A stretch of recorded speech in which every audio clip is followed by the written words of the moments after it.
दोस्तों आज हम बात कर रहे हैं most common sexual problem among Indians, Indian culture, Indian society. मेरे 15 साल के सेक्सुअल एक्सपीरियंस के अंदर मेरे पास बहुत सारे लोग अलग अलग सेक्सुअल प्रॉब्लम्स को लेके आते हैं। तो उनमें से जो मोस्ट कॉमन सेक्सुअल प्रॉब्लम्स है वो मैं आज डिस्कस करूंगा। सबसे बड़ी सेक्सुअल प्रॉब्लम है लेक ऑफ कम्युनिकेशन। एक आदमी और एक औरत एक दूसरे के साथ अपनी sexual fantasies, sexual desires, sexual poses कि मेरे को क्या पसंद है, कौन सा सेक्स का पोज है, सेक्सुअल फ्रीक्वेंसीज, वीक में कितनी बार सेक्स करना है, ये सारी चीज़ें एक दूसरे से डिस्कस ही नहीं करते हैं। और एक एक स्मेल, जैसे एक आदमी को कौन सी स्मेल है जिसको जब एक औरत लगाती है तो उसको सेक्सुअल फैंटेसी डेवलप होती है। ऐसी कौन सी बदबू है जब किसी मेल के अंदर से आती तो एक औरत की सेक्सुअल फैंटेसीज कम हो जाती है। तो ये सब कम्युनिकेशन के बाद आप सॉल्व कर सकते हैं कि आप और आपका पार्टनर जब कम्युनिकेट करेगा तो पता चलेगा कि ये चीज़ें फैंटेसीज हैं, डिज़ायर्स हैं जो आपको डेवलप करती है। दोस्तों, खाना तो सभी खाते हैं, पर यही खाना आपके मन पसंद का हो, बड़े सलीके से परोसा गया हो, तो आपके फूड को खाने की डिज़ायर बढ़ जाती है, आपका मन करता है कि उस खाने को खाएं। तो सबसे पहले you need to start a communication with your partner about your sexual fantasies, about your sexual desires, about your sexual preferences. And believe me and trust me, only by communication you solve most of your sexual problems. And just because of communication आप अपनी sexual life के अंदर एक ऐसा तड़का लगा सकते हैं कि आपकी सेक्सुअल लाइफ औरों से कई गुना ज़्यादा बेहतर हो सकती है। सेकेंड कॉमन जो प्रॉब्लम मैंने मेरी सेक्सुअल प्रैक्टिस में फेस करी वो है इरेक्टाइल डिस्फंक्शन। इरेक्टाइल डिस्फंक्शन के अंदर जो पार्टनर है उसके इरेक्शन, उसके लिंग के अंदर हार्डनेस नहीं होती, उसका तनाव नहीं आता है जब वो सेक्स करना चाहता है, या सेक्स करते करते उसका तनाव गायब हो जाता है। और दिस लीड टू फ्रस्ट्रेशन। आपका जो पार्टनर है वो फ्रस्ट्रेटेड हो जाता है, इस फ्रस्ट्रेशन से आपकी सेक्सुअल लाइफ हैम्पर्ड होती है। इरेक्टाइल डिस्फंक्शन के जो मोस्ट कॉमन रीजन है, erectile dysfunction could be psychological, erectile dysfunction could be physiological, erectile dysfunction could be hormonal. It's a multifactorial disease, so you need to diagnose as early as possible so you can spark your sexual life. Third common problem which I face in my sexual practice is premature ejaculation. एक आदमी एक औरत को satisfied नहीं कर पाता है, जब भी वो सेक्स करने जाते हैं तो आइदर वो बहुत जल्दी डिस्चार्ज हो जाता है, फोर प्ले करते समय उसका इजैकुलेशन हो जाता है, किस करते समय वो इजैकुलेट हो जाता है, या अंदर डाला और डालने के 2-4 झटके में उसका पानी निकल जाता है। Dissatisfaction lead to frustration.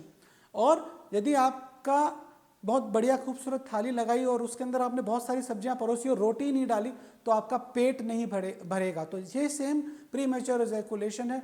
इसलिए प्रीमेच्योर इजैकुलेशन को सही करना बहुत जरूरी है। It is a very easily treatable problem. Next problem is painful intercourse. तो पेनफुल इंटरकोर्स के जो रीज़न है वो मोस्ट कॉमन रीज़न ये है कि जब आपका पार्टनर है और वो सेक्सुअल स्टिमुलेट नहीं हो रहा, उसकी वजाइना के अंदर लुब्रिकेशन नहीं है, वजाइना में ड्राइनेस नहीं है, बिकॉज ऑफ हॉर्मोन्स या because of some urinary tract infection. तो फीमेल्स में ये सब बड़ी कॉमन प्रॉब्लम्स होती है जिसकी वजह से जब वो सेक्स करती है तो उनको पेन होता है, तो वो पार्टनर को रोक देती है। मेल्स के अंदर बेलेनाइटिस एक डिजीज हो जाती है, या ड्यूरिंग इंटरकोर्स कोई कट लग जाए, या सेक्स के दौरान चमड़ी पे छोटे छोटे दरारें आ जाएं तो उसको पेन होता है, या चमड़ी पूरी पीछे नहीं गई हो। तो इन सब की वजह से जो आपका प्रॉब्लम है वो पेनफुल इंटरकोर्स हो जाता है और इसकी वजह से आप अपनी सेक्सुअल लाइफ को एंजॉय नहीं कर पाते। अगला इशू है लो लिबिडो। लो लिबिडो के अंदर औरत का मन कर रहा है सेक्स करने का, लेकिन उस टाइम पे पुरुष मना कर देता है। स्त्री की इच्छा है लेकिन पुरुष की इच्छा नहीं है, पुरुष की इच्छा है स्त्री की इच्छा नहीं है। तो these are some low libido.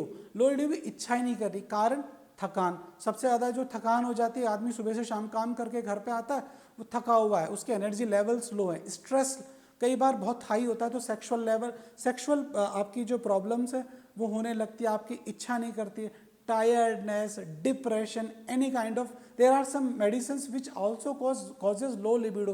So low libido is also hampered your sexual life. इसको सही करना है तो आपको छोटी छोटी बातें, जो आपके कई बार मियाँ बीवी आते हैं झगड़ते हुए, उनकी छोटी छोटी चीज़ें जिनको अवॉइड किया जा सकता है।